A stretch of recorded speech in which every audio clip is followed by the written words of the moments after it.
service at All Saints Cathedral. This is the seventh Sunday after Pentecost. Jesus said, "You shall love the Lord your God with all your heart, and with all your soul, and with all your mind. This is the first and great commandment, and the second is like it. You shall love your neighbor as yourself. On these two commandments depend all the law and the prophets. Brethren, if we say we have no sin, we deceive ourselves, and the truth is not in us. Let us therefore confess our sins, firmly resolve to keep God's commandments, and to live in love and peace with our neighbors." You may kneel.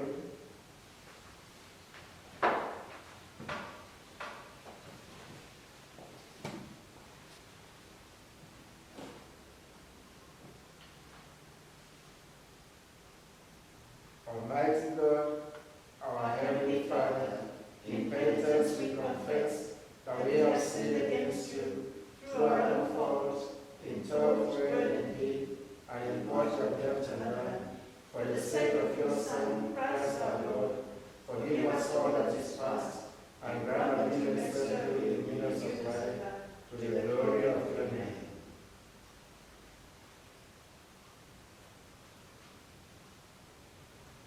Almighty God, who forgives all who truly repent, have mercy on us, pardon us our sins, set us free from them, confirm and strengthen us in all goodness, and keep us in eternal life through Jesus Christ our Lord. Amen. Let us pray. Almighty Father, You have broken the tyranny of sin, and sent the Spirit of your Son into our hearts. Take and receive our freedom, and bring us into the glorious liberty of the children of God, through Jesus Christ our Lord, who lives and reigns with you and the Holy Spirit, one God, now and forever.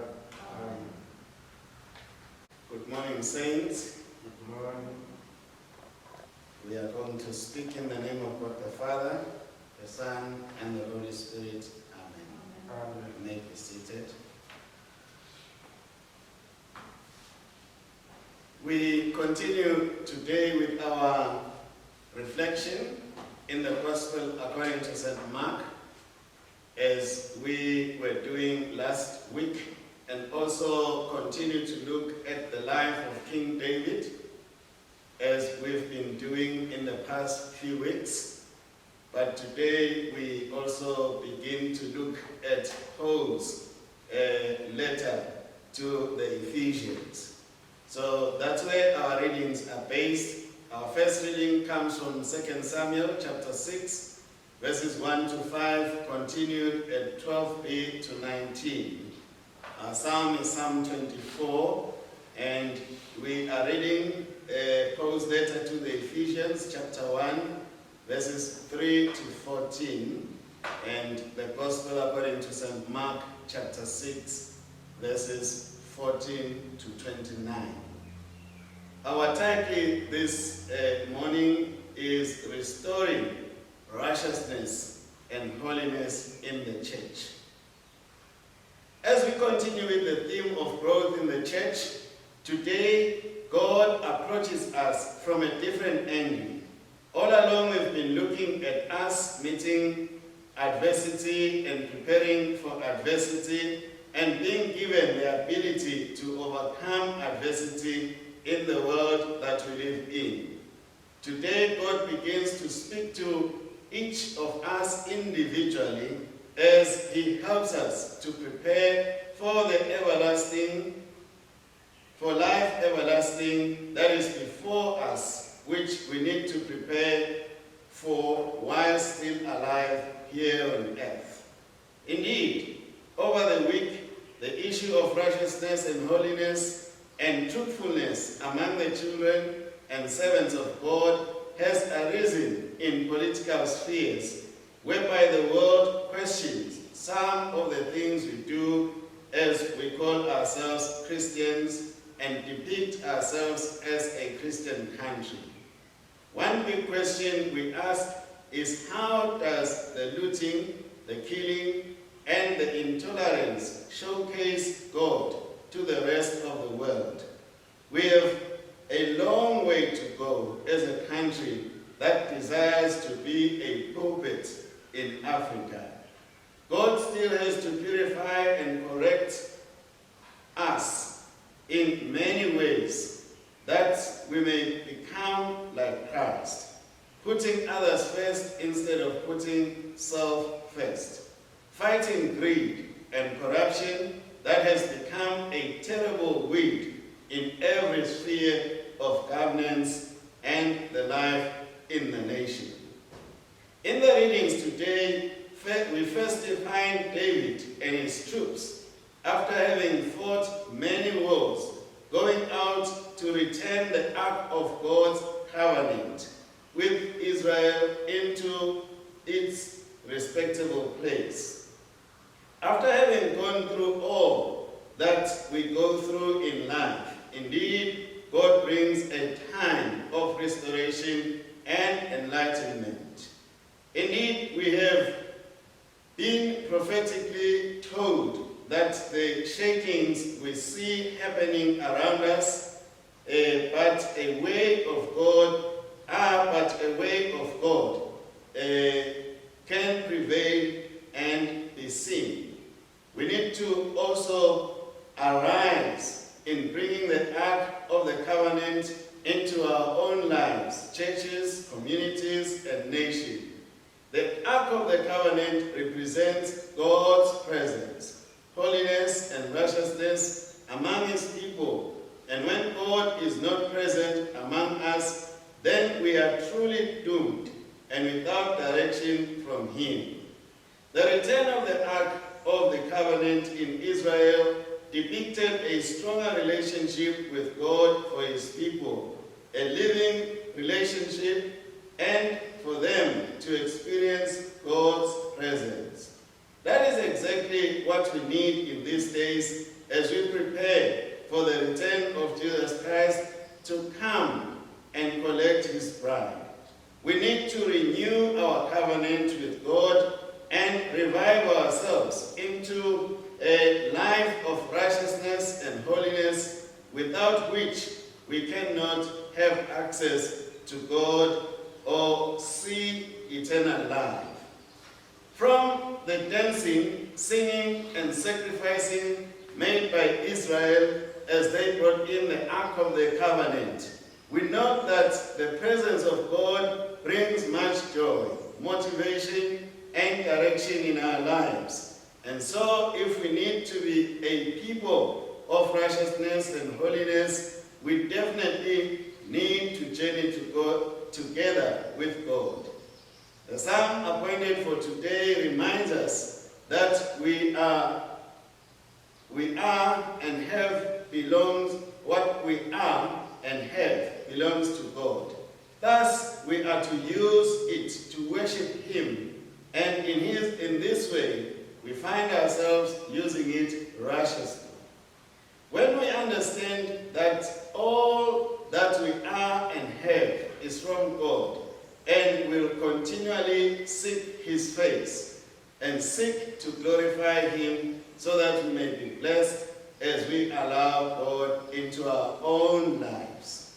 In Ephesians, we are challenged to seek and desire to be holy, for this is our calling before God, who has blessed us with all spiritual blessings, that we may be a showcase of his grace, love, and power.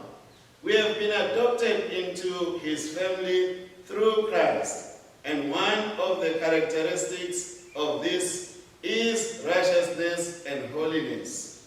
These characteristics are our inheritance, received through receiving the Holy Spirit of God and allowing him to lead and guide us where God desires for us to be.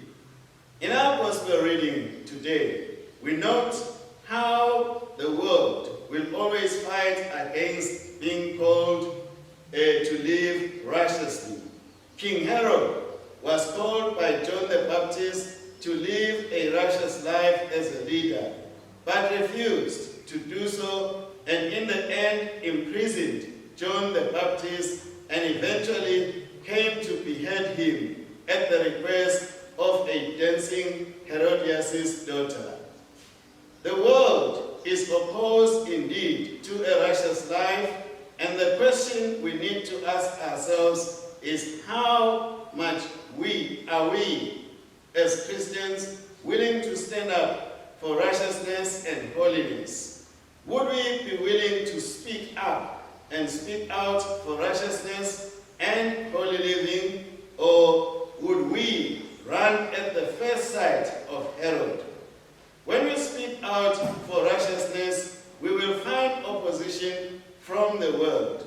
But God is calling us to seek to be the people who live a righteous and holy lives. Let us be the people who live righteously and holy, that God may be exalted through us. For indeed, when Christ comes to fetch his bride, he is seeking people who are holy and righteous. Holiness and righteousness need to be shown in every aspect of our lives as Christians, be it at home, at work, in business, in politics, and even in church. God expects us and requires us to be a holy people. How we treat other people or interact with them will show the holiness of God to them and or lack thereof. May we, through the Holy Spirit that God has given to us, learn to and strive to be holy to the glory of our Lord and God. It is not easy by our own strength, but through the Spirit of God it is possible. God is expecting us to be holy and to show the world through our everyday conduct everywhere. Let us therefore be holy, for our God is holy. This we pray in Jesus Christ. Amen. Amen. I greet you, brethren, in the name of our Lord and Savior Jesus Christ. Amen. In our ongoing prayer of weekly intercession, we remember the diocese of Brecken, the diocese of Iowa, the diocese of Swartland, and the Highland.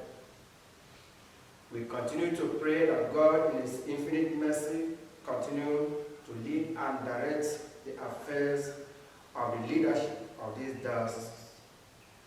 Let us pray. Preserve your church, O Lord, for your name's sake, in your righteousness and answering in your faithfulness. Since you have sent us forth in this world to testify to your word, let us find conviction and confidence in our confession that salvation is found in the forgiveness of sins through Christ Jesus alone. Lord, in your mercy, hear our prayer. Sustain the preachers you send, O Lord. Make them bold to proclaim your law against sin, and grant that your Spirit will work powerfully in the world to humble the proud and bring them to repentance, and they will hear the gospel and receive the forgiveness of sins won for them by Christ. Vindicate all who suffer for continuing steadfast in their callings, and keep us from despising your word of correction. Lord, in your mercy, hear our prayer. Preserve your blessed estate of marriage, O Lord. Let chastity be prized among your Christians and honored also in the world. Bind husbands and wives together in love and forgiveness. Equip them by your Spirit with every good gift to care for each and teach the children you give to them. Lord, in your mercy, hear our prayer. You, O Lord, are king over all the earth. You bring ruin on wicked nations and their rulers, and are no longer respecter of persons. spare and correct our nation and its leaders, O Lord.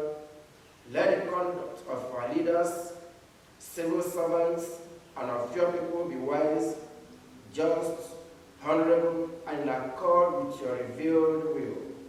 For the sake of Christ, be merciful to those who oppose you, and remember that your desire all to be saved and to come to the knowledge of the truth. Lord, in your mercy, hear our prayer. Embodied by our adoption through Jesus Christ, O Father, we bring before you every need of body and soul. Bring physical, spiritual, and emotional healing to your children who are sick, have lost loved ones, or have lost possessions during this time of turmoil. Bring reconciliation and dialogue on issues that impact on all of us. Remind us that you are the author of life and the director of right living, and no single person has the power to dictate over the lives of others except you. Lord, in your mercy, Hear our prayer. you have blessed us, O Father, in your beloved Son, in whom we have redemption through his blood, the forgiveness of our trespasses. As you have sealed us with the promised Holy Spirit for an eternal inheritance in him, bring us now in repentance and faith to receive in the holy feast your Son's true body and blood, to be strengthened to life everlasting.